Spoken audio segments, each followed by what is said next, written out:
Bon, bah écoutez, je suis désolé, on va commencer tout de suite. Merci en tout cas pour votre présence. Nous avons donc des intervenants qui sont du certificat et vous êtes, oui, pratiquement une trentaine. Donc, merci pour votre présence. Alors, je vais tout de suite me lancer dans le vif du sujet. Alors, ce que je vous propose, c'est que je vous fais une présentation. Normalement, elle est calée sur 20-30 minutes. Et après, naturellement, on a un espace de questions-réponses pour pouvoir répondre à vos questions, tout simplement. Voilà, donc bah, écoutez, je me lance tout de suite, je mets mon écran en partage et je reprends le vif du sujet pour la présentation. Alors, donc je vais vous présenter le certificat de digitalisation de la fonction finance. Alors, c'est un certificat qui existe maintenant depuis pratiquement 5 ans. Vous m'entendez bien? Attendez, j'entends des voix là. Ah oui, d'accord, ok. Donc, certificat de la digitalisation de la fonction finance. Alors, donc ça, c'était pour la participation. Le webinaire est enregistré, hein, simplement, j'avais oublié de vous le dire sur cette partie-là. Alors, pourquoi on a voulu faire cette formation? Alors, c'est vrai que j'ai fait un petit démarrage un peu dramatique. Je ne sais pas si vous avez tous eu cette information sur les fameux magasins Jiffy. En fait, c'est intéressant. C'est que sur Jiffy, bah, il y a eu un gros désastre, notamment informatique et notamment lié à la partie aussi finance, puisqu'il y avait un nouvel ERP qui a eu du mal à se mettre en route. Et donc, il y avait eu des gros, gros soucis. Donc, ça montre bien que, en fait, la digitalisation, c'est fabuleux. Une transformation digitale, on peut faire beaucoup de choses, mais ça peut être très dangereux si on n'est pas bien préparé à bien comprendre tout ce qu'on peut faire avec. Donc, alors actuellement, c'est bien, c'est que derrière, Jiffy, en fait, a priori, là, n'est plus à vendre depuis 2025. Et là, dernièrement, bon, ils arrivent et ils ont dû un petit peu alléger le nombre de magasins, mais ils s'en sortent quand même. Donc, ça, c'est plutôt bien parce que c'était une belle réussite, française. Alors il n'y a pas que ça comme explication naturellement, mais il y avait quand même cette partie-là qui était importante. Alors, pourquoi on a voulu faire cette formation? Bah, en fait, parce que la digitalisation est en hausse partout dans toutes les entreprises. Bon, ça, c'est un peu une tarte à la crème, je dirais, sur le sujet. Paradoxalement, la partie fonction finance était un peu en retrait, c'était un peu timide. Alors ça augmente d'année en année, grâce notamment à des associations comme par exemple la DFCG qui sont extrêmement actives avec, organiser des événements, et cetera. Avec, notamment par exemple des groupes qui sont par exemple sur la partie, digitalisation de la fonction finance, comme DAF Digital par exemple. Et en fait, c'était aussi paradoxal parce que derrière, ça faisait depuis un bout de temps que la fonction finance avait enclenché l'informatisation, qui avait enclenché en fait tout ce qui était les outils de BI quand les ERP se sont mis en route. Et puis ça s'était un petit peu endormi, on va dire, jusqu'à maintenant où ça commence à se réveiller et on commence à se poser plein de questions sur le sujet. Donc, on a voulu faire quoi? On a voulu faire en fait une formation qui soit à la fois courte, 10 jours, qui soit certifiante, donc c'est un certificat de l'université de Dauphine, avec un partenaire qui est extrêmement reconnu au niveau professionnel, qui est proche du terrain, et donc derrière, on voulait avancer de concert sur ce sujet, qui est un sujet qui est à la fois sur lesquels il y a à la fois des aspects, éventuellement théoriques, mais surtout des aspects pratiques. Et le but du jeu, c'était de pouvoir vous permettre d'avancer sur le sujet. Alors, qui est concerné? Au niveau du public, que vous soyez directeur financier, que vous soyez DAF, que vous soyez responsable administratif financier, que vous soyez responsable comptable, contrôleur de gestion, même des consultants type chef de projet transformation digitale ou consultant financier, et des DAF de transition. On en a beaucoup chaque année, en fait, hein, donc des personnes qui sont plutôt en statut indépendant et qui souhaitent monter en gamme sur la partie digitalisation. Donc, vous êtes concerné si vous êtes dans ce domaine-là. Après, au niveau de l'entreprise, ça va de la petite entreprise, de la micro-entreprise, puisque finalement un DAF, c'est une micro-entreprise, hein, un DAF de transition, pardon. Et donc des PME, des ETI, on a des grandes entreprises, on a, vous allez le voir même avec comment dire, les mémoires, en fait. En fait, l'intérêt de la digitalisation, c'est que c'est quelque chose d'extrêmement accessible à travers les solutions qui sont fournies par les éditeurs, par exemple. Et donc, ça peut impacter tout type de structure. Donc, ce n'est pas la chasse gardée des grandes entreprises, loin de là. Même certaines PME sont des fois plus agiles sur le sujet, donc c'est intéressant d'avancer. Donc, si vous êtes dans ce public-là et ce type d'entreprise, il n'y a pas de souci, vous pouvez embarquer sur le certificat sur la digitalisation de la fonction finance. Au niveau du rythme, on a souhaité quel... Allô? Ouais. Ah, j'ai entendu. Au niveau du rythme, on a souhaité que ça soit, quelque chose qui soit pas trop lourd, c'est-à-dire qu'on fait 2 jours de formation par mois. Alors il n'y a pas exactement 10 jours en présentiel puisqu'en fait il y a des aspects de suivi et autres. On le met sur le vendredi et le samedi, donc ça veut dire on empiète, à la fois sur l'emploi du temps professionnel et un petit peu personnel, mais ce qui permet d'aller de concilier un peu les 2 et de pouvoir rentrer un peu dans vos emplois du temps qui sont forcément naturellement bien remplis, on le sait. Au niveau de la pédagogie, elle est hybride. Il y a beaucoup de présentiel parce que c'est quelque chose qui est bien, parce que derrière, on se retrouve, on échange. L'échange entre les stagiaires est extrêmement important et on fait aussi du distanciel sur des petits formats courts, type 2 heures, 2 heures, 2h30, qu'on place comme ça parce que derrière ça nous permet de tenir par exemple, des périodes, ce qui sont notamment sur des périodes de vacances ou autres. On a des intervenants de qualité, bien sûr. On a des personnes qui viennent de l'université, des professeurs d'unicité, des professionnels intervenant, au sein de la DFCG, qui interviennent pour la formation de la DFCG et on essaye de faire venir des éditeurs, des praticiens et cetera. L'idée, c'est que ça soit des cours concrets, innovants, vous allez voir, on avance beaucoup maintenant sur la partie intelligence artificielle, forcément, et il y a beaucoup de partage d'expériences entre les participants, entre eux, avec les intervenants, il y a une bonne dynamique qui se fait à chaque fois. Et l'idée, c'est que ce certificat soit évalué par un projet, c'est-à-dire qu'en fait, vous allez rédiger un mémoire et le soutenir et on va voir, concrètement à quoi ça qu'est-ce qu'on entend par là, en fait. Alors, au niveau de la structuration du cours, donc là, une petite, carte, un petit peu futuriste. Alors, les différents étages de la fusée, certificat de la digitalisation de la fonction finance. On commence par des petits blocs, je dirais, de technologies génériques, hein. C'est-à-dire que on va parler de la blockchain, on va parler de l'IA, on va parler de la BI, la big data, pour que vous puissiez bien appréhender ces technologies qui sont pas forcément complètement liées naturellement à la partie fonction finance, mais on va l'orienter dans ce domaine-là. Mais le but du jeu, c'est que vous soyez au clair sur ces technologies, parce que c'est des technologies qui sont assez, fondamentales pour bien comprendre, certaines logiques. On va aller mettre l'accent après sur des technologies, et des processus, comme par exemple la robotisation, l'automatisation, la dématérialisation, la partie data vis, data storytelling, qui vont vous permettre de monter en gamme sur des sujets là qui sont propres et liés à la fonction finance. On va vous accompagner aussi sur, parce que de plus en plus le DAF a un pouvoir de décision et des fois tout seul tout simplement, pour choisir des prestataires dans le domaine informatique. Donc le but du jeu, c'est de savoir où s'informer. Le but du jeu, c'est de savoir comment je mène mon appel d'offres et puis naturellement, on met une petite couche de sécurité sur la partie DAF, parce que derrière, il faut avoir ça en tête, parce que c'est quelque chose qui va crescendo, au niveau des organisations. Donc ça, c'était le deuxième étage de la fusée. Le troisième étage, c'est la partie plutôt projet. Donc là, le but du jeu, c'est de faire avancer votre projet, de faire avancer n'importe quel projet d'ailleurs. Donc c'est quoi les spécificités d'un projet digital? C'est quoi les spécificités, de la partie change management dans ce domaine-là? Et comment on évalue la performance, le ROI du projet? Parce que derrière, l'idée, c'est que vous puissiez avancer sur votre propre projet qui donnera naissance aux mémoires et on va voir un peu comment ça va se goupiller cette partie-là. Donc là, ce qu'on va faire, c'est qu'on va rentrer un petit peu plus dans le détail, des différents, comment dire? Des différentes parties en fait, comme je vous ai commencé à vous les montrer. Donc sur la partie intelligence artificielle, vous avez Fabrice Riva qui est professeur d'université, qui va vous expliquer, bah, l'envers du décor et on va soulever un petit peu le capot pour bien comprendre comment ça fonctionne cette intelligence artificielle avec, les différentes, le technologies que ce soit le machine learning, le deep learning et cetera. Donc ça va vous permettre de bien comprendre l'ensemble. Moi, je vais intervenir pour vous, expliquer à travers des ateliers IA comment on va utiliser alors ChatGPT, j'ai mis ça ChatGPT, mais en fait, on en utilise plein. On utilise ChatGPT, on utilise Copilot, enfin on utilise, Claude, on utilise, plein d'IA pour vous montrer, déjà, bah, les apports des uns et des autres, comment on peut les utiliser, pour, travailler dans une DAF, qu'est-ce que ça peut vous apporter?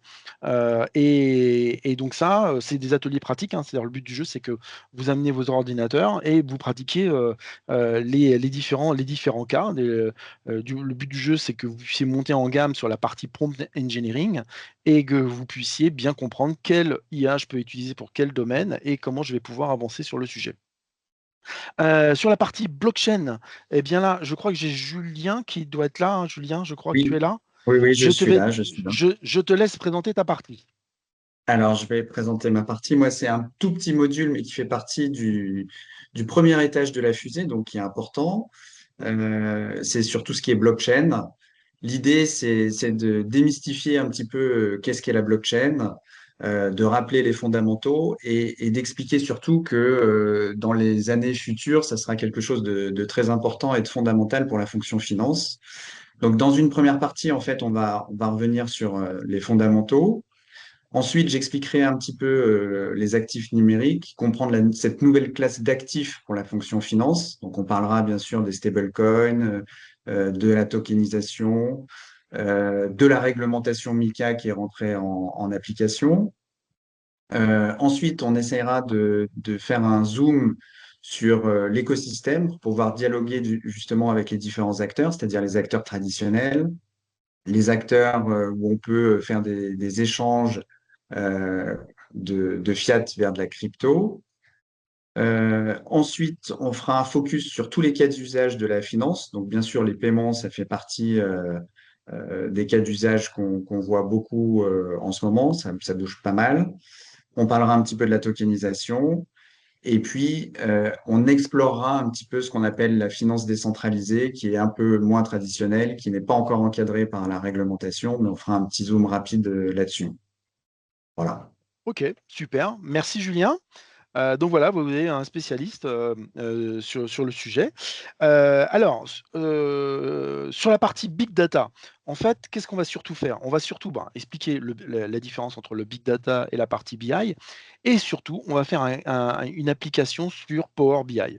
C'est-à-dire que le but du jeu, c'est que vous montiez en gamme sur Power BI. Donc là, on va pratiquer sur Power BI. Et donc là, pareil, ordinateur, venez, vous vous installez en fait le Power BI. Il y a une version qui est gratuite, donc il n'y a pas de souci par rapport à ça. Et derrière, on va pratiquer sur des exercices parce que vous faut que vous soyez à l'aise sur ce logiciel qui devient, je dirais, le prolongement naturel de l'outil qu'adorent naturellement tous les financiers, c'est-à-dire Excel. Mais Power BI, c'est vraiment quelque chose qu'il faut prendre en compte parce que derrière, c'est vraiment un outil majeur maintenant dans le traitement des datas. Donc ça, après, on a donc l'autre deuxième étage là, de la fusée. On a la partie robotisation et automatisation qui est faite par Armand Angeli. Armand Angeli, c'est vraiment un peu le gourou du sujet dans ce domaine-là. Donc l'idée, c'est de comprendre ce que c'est que ces fameux RPA qui sont en train de plus en plus en train de passer en mode agent à intelligence artificielle. Alors on va voir que l'intelligence artificielle, bon, on vous a fait, vous avez donc plus d'une journée sur le sujet, mais on va en parler à pratiquement tout le temps parce que derrière, on les a à tous les étages finalement maintenant. Donc Armand va intervenir là-dessus. Vous allez avoir toute la partie digitalisation du processus achat avec naturellement la fameuse dématérialisation de la partie facturation avec Guillaume Sica qui est un spécialiste du sujet qui va bien vous expliquer comment ça fonctionne. Donc ça c'est un point important là, parce que vous savez que derrière les échanges arrivent et il faut faire avancer vos projets là-dessus. Moi, je vais faire un petit module sur la partie reporting, data viz et data storytelling. L'idée, c'est de bien comprendre comment je peux présenter les différentes informations, euh, comment je vais pouvoir visualiser des informations intéressantes. Alors, bien sûr, on a les visualisations qui sont dans les logiciels, mais vous montrer tout ce qui est possible de faire parce qu'il y a beaucoup maintenant de sites et d'applications qui vous permettent de faire des data viz différentes. Et surtout, au-delà de la partie visualisation, c'est raconter une histoire, comment je fais du data storytelling, parce que derrière ça, c'est maintenant des fonctions qui sont attendues, enfin des compétences qui sont attendues chez le DAF. Je vous ferai aussi un tour d'horizon sur la partie, c'est quoi les différents logiciels, comment je peux me renseigner sur les différents types de logiciels, les éditeurs, etc. Comment je vais pouvoir mener mon appel d'offres. C'est quoi? Alors, on va rentrer dans une logique de RFI, RFQ, RFP. On va parler un peu des clauses sensibles parce que derrière, en fait, de plus en plus, je vous dis, vous êtes un peu seul des fois en tant que DAF devant des prestataires informatiques si votre DSI soit n'existe pas ou simplement pour elle, c'est pas un sujet sensible, ce qui peut arriver hein, des fois. Donc derrière, on va vous aider sur cette partie-là. Et puis naturellement, sur la sécurité informatique, eh bien, on va passer en revue. Alors, on va pas refaire naturellement la sécurité classique, hein, les mots de passe, machin, etc. Donc ça, c'est bon, vous avez eu des formations en long, en large là-dessus. On va vraiment focuser sur ce qui concerne la partie DAF, c'est-à-dire les fraudes et comment la digitalisation va, hélas, augmenter ces possibilités de fraude. Donc ça, on va voir ça ensemble sur cette partie. Alors après sur, la partie projet, eh bien, en fait, on a 3 slots. Bah, le premier sur le pilotage de la projet de digitalisation, je vais laisser Jean-Pierre Godbillon, faire ta présentation. Jean-Pierre, Oui, c'est à toi. oui, merci. Merci Marc. Très brièvement, donc on va vraiment rentrer dans le vif du sujet en matière de conduite d'un projet de digitalisation. Alors avec quand même une petite prise de recul en amont sur la construction de la feuille de route digitale. Euh,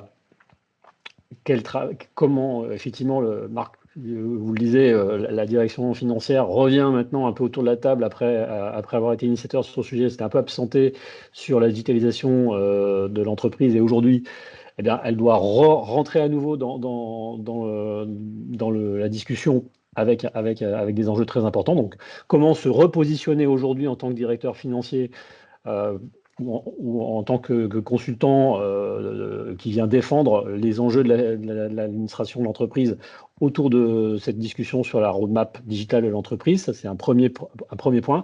Et puis après, on va vraiment rentrer très concrètement dans la conduite de projet depuis la construction de planning, les différentes méthodologies de gestion de projet, les tableaux de bord, donc avec une jonction aussi avec les sujets qu'évoquera ensuite Nicolas. Et enfin, un point très important, on l'a vu au début avec le KGJ, la gestion des risques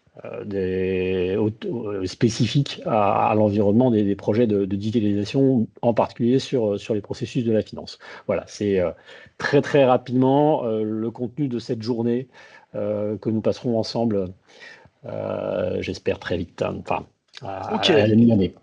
OK, merci Jean-Pierre. Effectivement, le pilotage d'un projet, c'est extrêmement important. Comme tu l'as rappelé, effectivement, un Jiffy, ça peut déraper.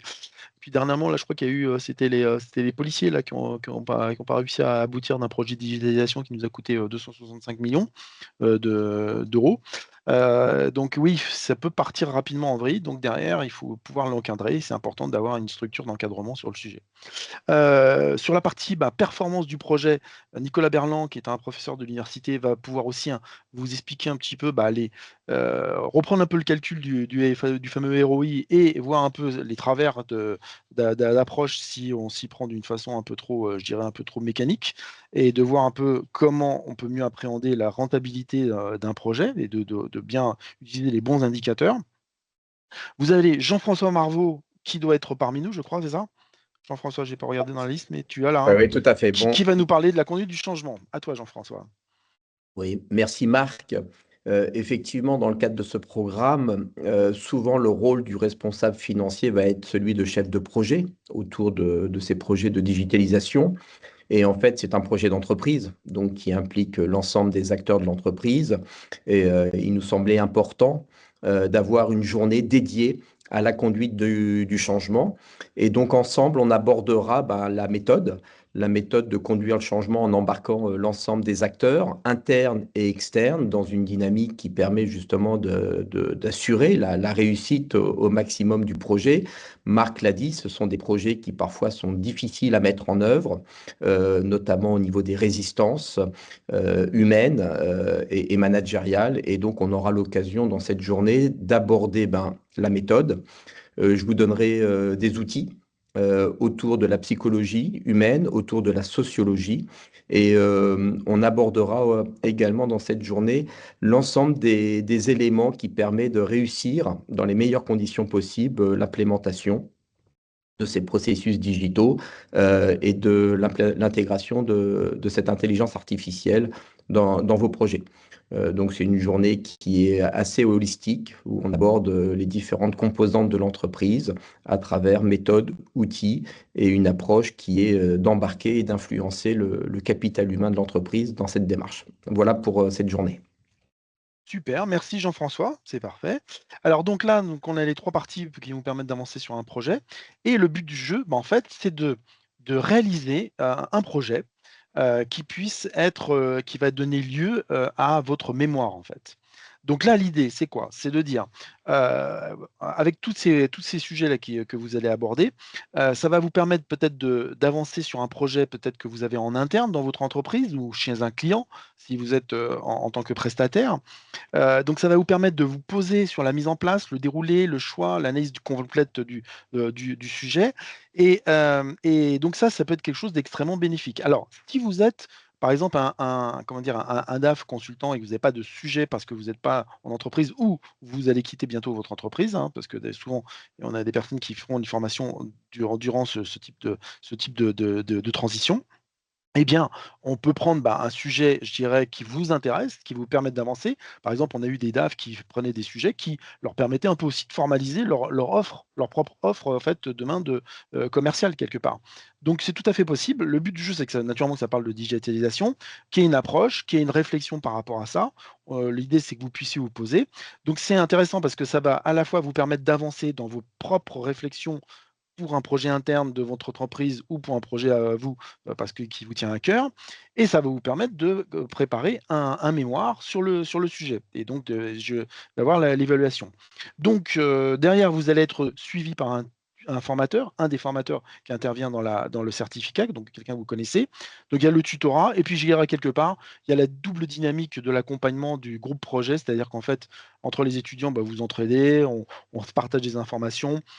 Typiquement, par exemple, au tout début de l'année, moi, je fais en sorte que tous les systèmes d'information des différentes participants au mémoire, en fait, on puisse lister un peu tous les logiciels pour qu'on puisse trouver s'il n'y a pas des échanges possibles ou des choses de ce type-là. Donc, c'est toujours intéressant. Donc, j'ai un beau fichier Excel là qu'on partage à entre 15 et 20 personnes.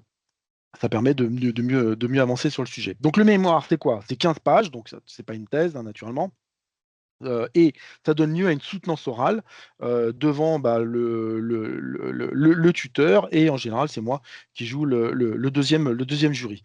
Donc à l'issue de ça, en fait, on vous dit si le travail que vous avez fourni est suffisant pour pouvoir, valider votre certificat.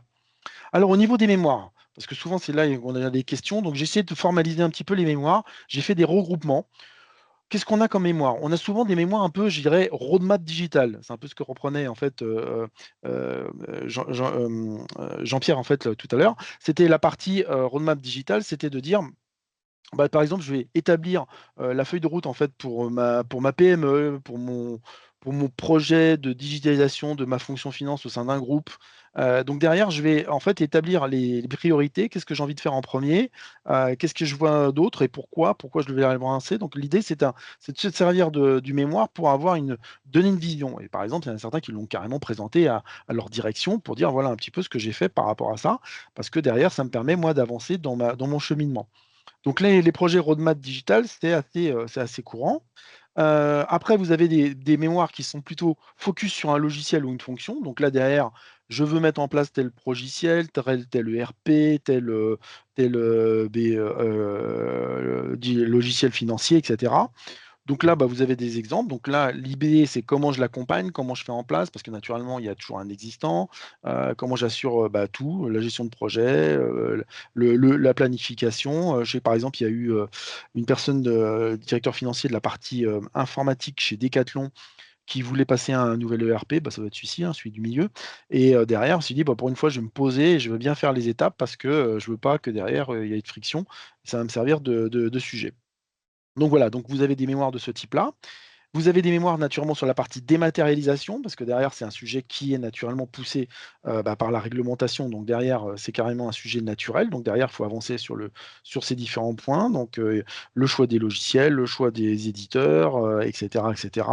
Et surtout, comment je l'implémente et comment je vais pouvoir faire en sorte que ça fonctionne bien. Et puis après, naturellement, on a la catégorie un petit peu autre sujet, c'est-à-dire fourre-tout. C'est-à-dire là où je mets un peu des sujets peuvent être différents. Donc, par exemple, un sujet, vous voyez, le premier sujet, c'était typique d'une personne qui était consultante, enfin qui se positionnait, qui allait devenir en fait consultante, qui était en poste avant et qui voulait avancer sur la partie data science et dans le domaine de l'assurance santé. Donc, elle a fait plutôt un mémoire plutôt, je dirais, de recherche un peu sur ce point-là. Il y en a d'autres qui sont allés c'est des sujets qui reviennent souvent, c'est la sobriété numérique et la digitalisation, comment je tiens compte de ces critères. Et puis, vous voyez, des choses qui peuvent être différentes, c'est comment j'utilise la réglementation pour digitaliser les choses, comment j'ai utilisé Lean Six Sigma pour une digitalisation de processus financiers, c'est un sujet assez intéressant. Et puis après, ça peut être des choses un peu sectorielles, comme la digitalisation des fonds d'investissement. Voilà, donc il y a plein de sujets, donc c'est ouvert là-dessus, à partir du moment où ça parle naturellement de digitalisation et de fonction finance. Alors, au niveau du planning, quand est-ce qu'on commence? On commence le vendredi 27 mars 2026. Je dis pas de bêtises, j'ai bien mis les bonnes dates, j'ai bien mis la bonne année, ça c'est bon. Donc on fait 2 présentiels, 2 jours de présentiel pour démarrer, donc on apprend à se connaître, c'est plutôt bien. Ça permet de créer une cohésion au niveau du groupe. Après, on est obligé de tenir compte je crois, des vacances et donc derrière, on va avoir des sessions en ligne pour pouvoir faire, certaines parties. Puis après, on se retrouve fin mai et après, sur le mois de juin pour, la suite des présentiels. À partir de juin, mais même à partir de mai, parce que je commence un petit peu à regarder avec vous, les différents sujets que vous avez en termes de mémoire, parce qu'on les prend très, très tôt pour que vous puissiez pas être, trop stressé sur le sujet. Donc là, en mai, moi, je commence à avoir les sujets avec vous. En juin, attribution des tuteurs et commencer à travailler sur le sujet. Et puis, juillet, août, vous écrivez. Septembre, vous soutenez votre mémoire le samedi 26 septembre. Donc ça peut être en visio ou en présentiel, puisque c'est assez court sur cette partie-là. Voilà, donc vous avez, les séries comment dire? De présentiel, donc à chaque fois, c'est du vendredi, samedi. Les horaires de présentiel, vous les avez sur le côté, 9h, 12h30, 14h, 17h30. Le présentiel se fait maintenant dans les nouveaux locaux de l'executive, education de Dauphine. C'est-à-dire qu'en fait, maintenant, on est à La Défense, à la tour Europlaza. Vous aurez les informations un peu après. Alors c'est pas mal parce qu'en termes d'accès, c'est assez facile. Alors au niveau du tarif et des sources de financement de votre formation, donc le tarif, on est sur 7 000 €, toutes taxes comprises et le financement, vous pouvez faire du CPF, c'est possible. Prenez contact avec nous pour qu'on puisse le voir au plus tôt possible. Il y a des choses du côté France Travail qui se font, donc Expo l'emploi. Après on peut faire des mix entre du personnel, du entreprise. Contactez-nous le plus tôt possible pour qu'on puisse regarder avec vous le montage, parce que j'avouerai que j'ai l'impression que ça change presque chaque année maintenant, les possibilités entre ce qui peut se faire, et cetera. Donc le plus tôt possible, c'est mieux parce que derrière, il y a quand même des délais qui sont incompressibles. Je pense par exemple France Travail, il y a des délais qui sont un petit peu, il faut tenir compte. Vous avez, la plaquette, sur le site. Donc le site, il est sur il est sur l'espace en fait de l'Executive Education et votre contact, c'est Stéphanie qui est connectée. Donc Stéphanie, c'est votre référente sur le sujet. Vous avez son numéro de portable, vous avez son 06, donc n'hésitez pas. Vous avez surtout l'email. Prenez contact en amont, parce que derrière, on peut vous aider dans les montages des choses diverses et variées. Les avantages du certificat, vous avez les avantages de 2 organisations, c'est-à-dire vous avez les avantages de Dauphine. Donc Dauphine, c'est bien parce que derrière, une fois que vous êtes sur Dauphine, vous accédez à tout plein de conférences, de podcasts, ça foisonne. Je crois qu'il y en a pratiquement il y a 1 ou 2 événements pratiquement par jour, au niveau de Dauphine. Là, je vous ai mis les derniers, c'est passé, mais c'est les Dauphine Digital Days. C'est extrêmement intéressant de bien comprendre les impacts de la partie digitale. Vous avez après des choses complètement pragmatiques avec des retours d'expérience, souvent de Dauphinois, hein, qui vous font part de leur sujet. Au niveau de la DFCG, le DFCG, c'est un superbe réseau et derrière, en plus, vous avez une réduction sur l'adhésion. On est à moins 44% de réduction. Alors les avantages d'adhérer, je vous ai mis le lien, mais derrière, c'est que derrière, vous avez du réseau, vous avez du contact avec d'autres professionnels. C'est plutôt pas mal ça peut être pas intéressant, par exemple, pour votre mémoire, et puis naturellement pour votre évolution, hein, que ce soit à court, moyen ou long terme.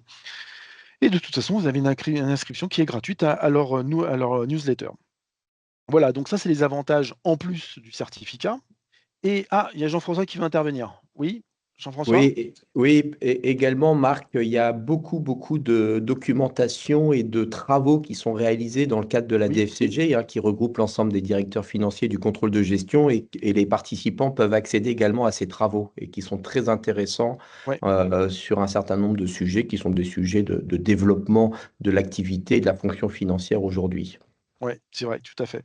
Il y a beaucoup, la DFCG est vraiment active à la fois avec des événements, hein, comme par exemple Financium ou d'autres types de conférences, et aussi avec naturellement la formalisation de ce type de documents. Donc, est-ce que le certificat est éligible au CPF? Oui, parce qu'on est sur une formation qui est gérée par Dauphine. Faut-il trouver une source de financement complémentaire au budget CPF? Bah, oui, en général, c'est ce qui se passe, c'est ce que je vous expliquais, c'est pour ça qu'il faut prendre contact avec nous. Le CPF, au maximum, vous êtes sur 5 000 euros. Si la formation est à 7 000, bah, forcément, il faut trouver un complément. Soit c'est un apport personnel, soit c'est autre, mais qu'importe, mais il faut qu'il y ait un complément par rapport à ça. Pour s'inscrire, bah, comme je vous l'ai dit, hop, vous allez sur le site, vous avez l'URL, vous pouvez y aller directement. Donc l'idée, c'est que vous soyez les premiers, enfin, la règle du premier arrivé, premier servi. Bon, en général, on sert tout le monde, mais c'est vrai on a beaucoup de demandes. L'année dernière, on était 25, ça augmente.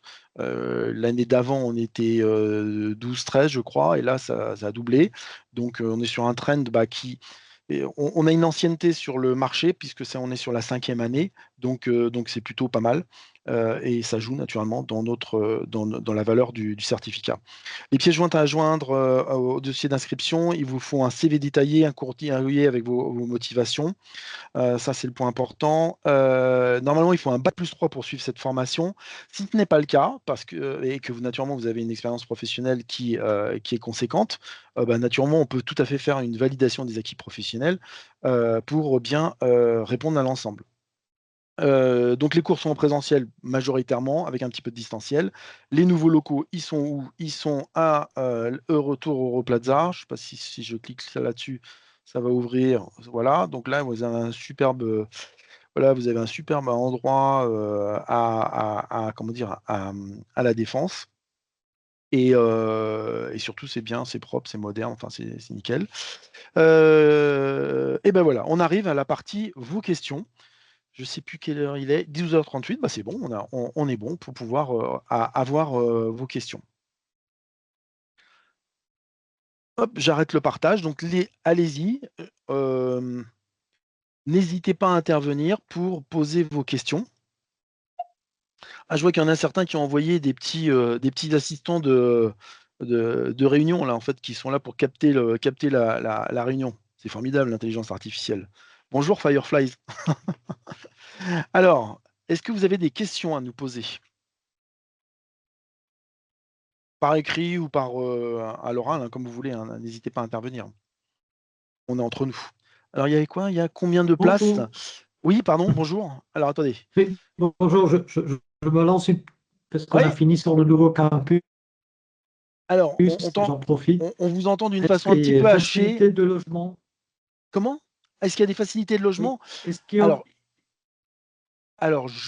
alors, on n'a pas de logement dans les locaux en fait de la tour, ça c'est sûr. Après, on est juste à côté de Courbevoie. Et sur Courbevoie, en fait, on a tout plein d'hôtels. Alors, je ne sais pas si on a des référencements d'hôtels, mais il y a entre Courbevoie et de l'autre côté, je sais qu'il y a pas mal d'appart-hôtels ou des choses de ce type-là qui sont pas trop excessifs en termes de tarifs. Hein, sur la partie La Défense, il y a eu une explosion un peu des appart-hôtels et c'est plutôt assez intéressant. Voilà. Après, Mais on n'a pas de partenariat. Je ne sais pas non, si alors ça on n'a pas répond de à votre question. Ouais, on n'a pas de partenariat particulier, effectivement. Bonjour Stéphanie Wilfovitch, l'assistante de formation à ouais. Dauphine. On n'a pas de partenariat particulier, effectivement, je vous le confirme. Par contre, effectivement, donc il y a plein d'hôtels autour et la Défense étant très bien desservie, vous pouvez même élargir le rayon et tant que vous êtes sur la ligne 1 du métro, voilà, ou même éventuellement le Ouais. RER A et pousser jusqu'à Nanterre.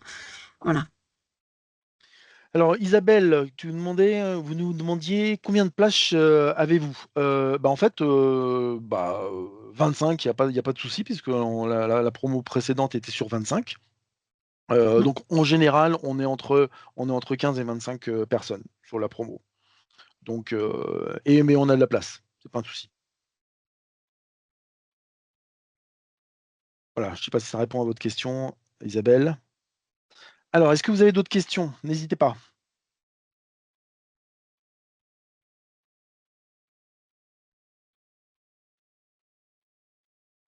Alors, Isabelle, c'est bon, ouais, super.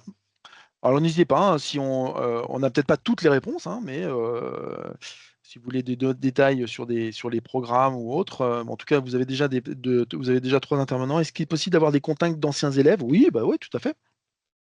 Tout à fait.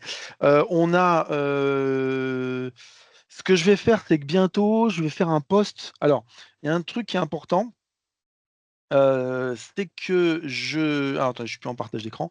Je poste beaucoup sur le site LinkedIn. Hop, comment il s'appelle? Sur le site LinkedIn du certificat. Vous voyez ici. Donc là, il y avait l'invitation.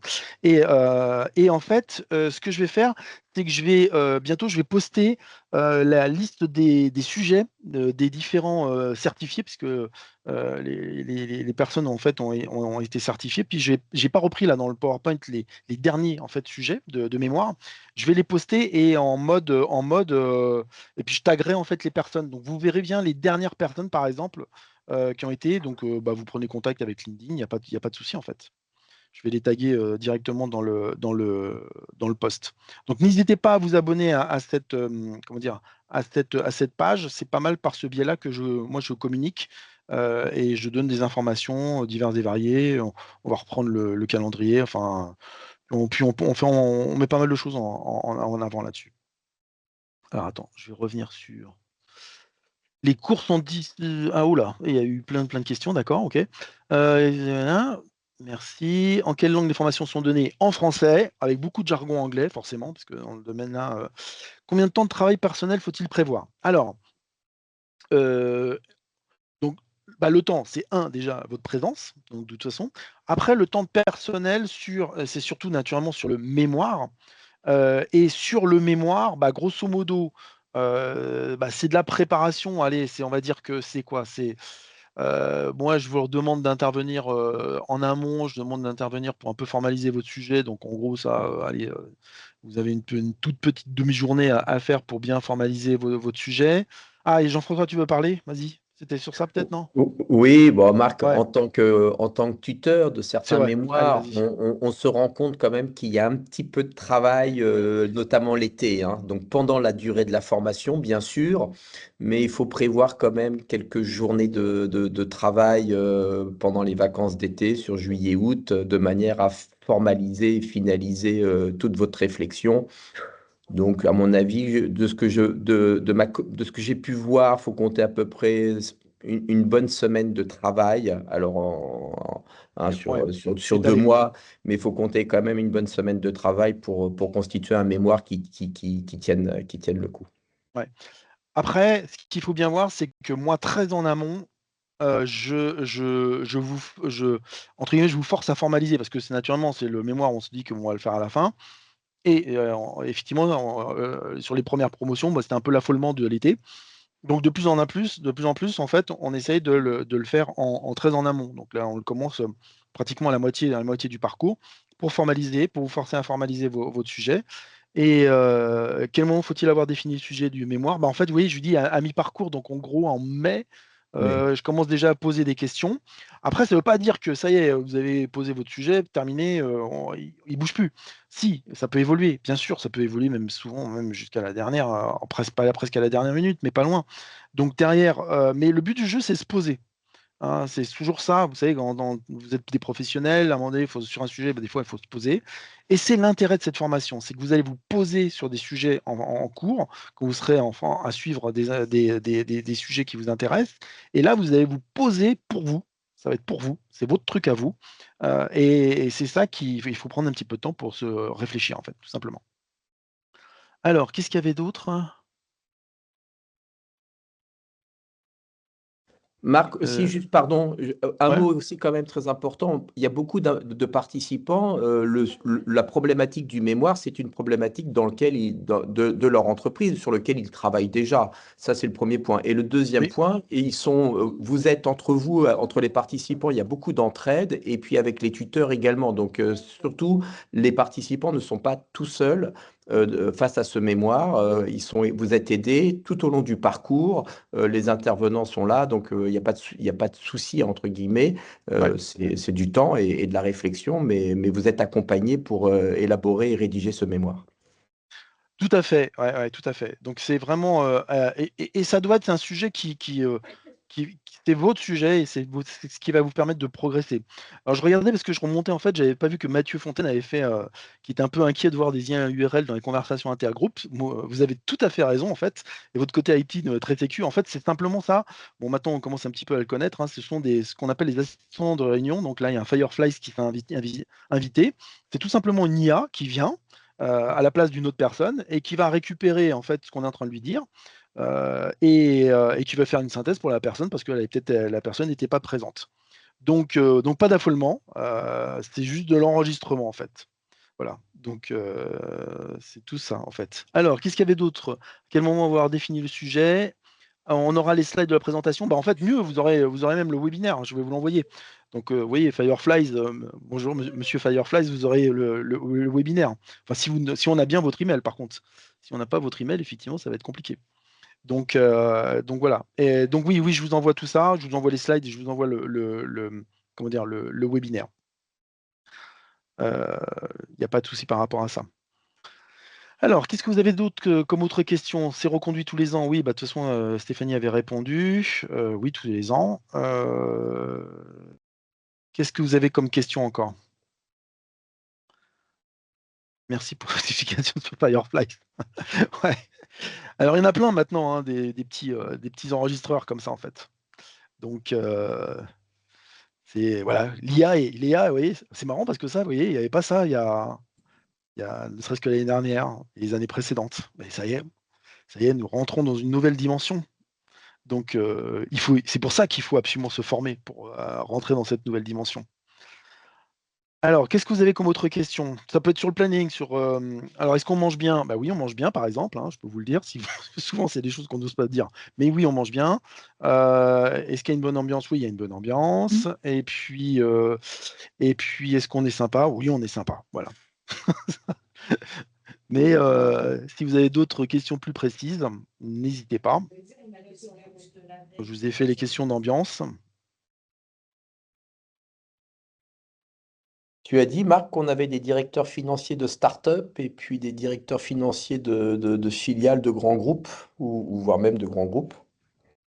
Oui, oui, dans les participants. Dans les participants? Tout à Oui, fait.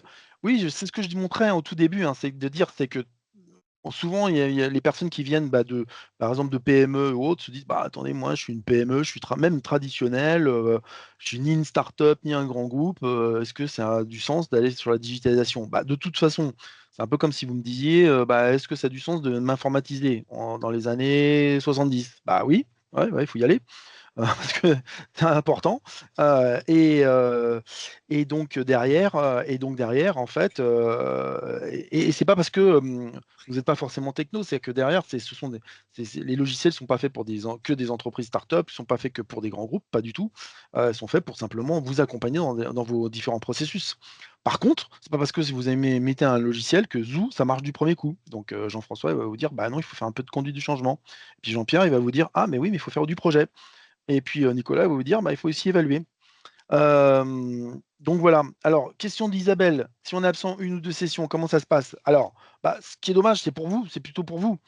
Nous, ce qui est important, c'est que vous puissiez rendre votre mémoire et qu'on puisse vous valider là-dessus. Maintenant, si vous êtes absent sur une ou deux sessions, bon, bah, c'est plus pour vous, vous allez rater des cours, des parties de formation. Alors, pour information, on n'enregistre pas les cours, il n'y a pas d'enregistrement et de regarder comment dire, une session de 7 heures de formation, et on ne peut pas faire et du présentiel et du distanciel. Pourquoi? Parce que, enfin, on peut le faire, mais ce sera toujours au détriment du distanciel. Donc derrière, on privilégie vraiment le présentiel la qualité des échanges, et c'est ce qui est le plus important. Alors maintenant, si vous pouvez pas venir, une demi-journée, un jour, bon, bah, il y a pas de souci, hein, de toute façon. Mais c'est vraiment pour vous. C'est vous, de pouvoir, comment dire, suivre une formation, c'est quand même important. Voilà. Est-ce que vous avez d'autres points?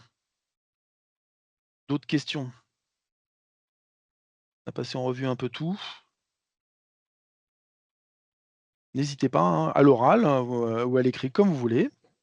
L'oral, c'est au plaisir aussi, on peut vous voir, hein. Donc ça peut être bien. Hem,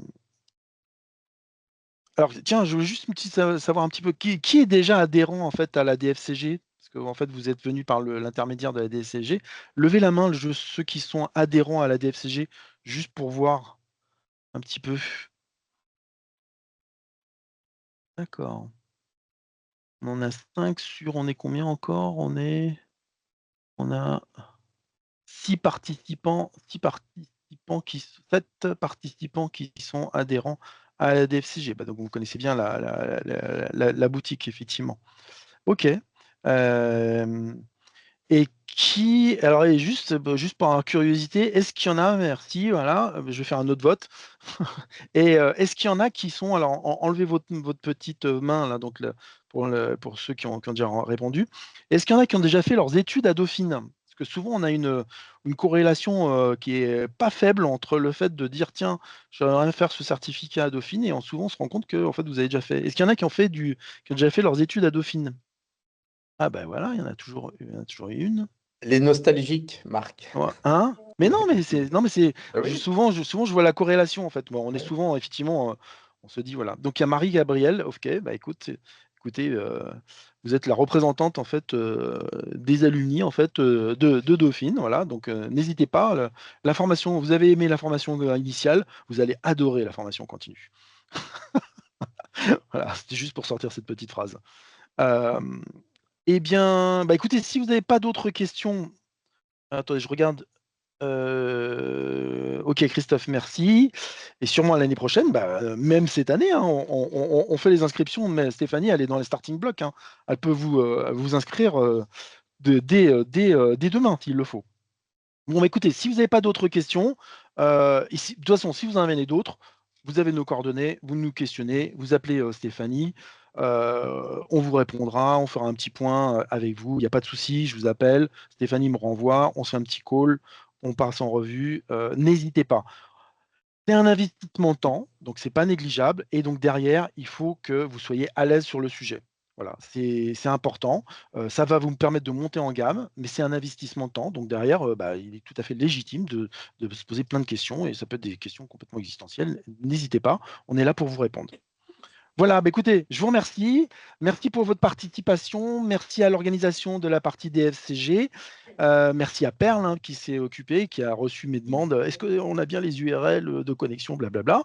Euh, merci à Jean-François, Jean-Pierre et à Julien, peut-être qui est. Non, mais je crois qu'il s'est parti, pour leur intervention. Et Stéphanie pour les questions-réponses.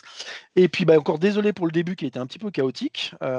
Et puis bah, j'espère pouvoir vous avoir bah, effectivement sur la promotion l'année prochaine. Merci à vous et on vous souhaite une très bonne journée. Merci bien, merci pour les retours. C'est sympa. Au revoir.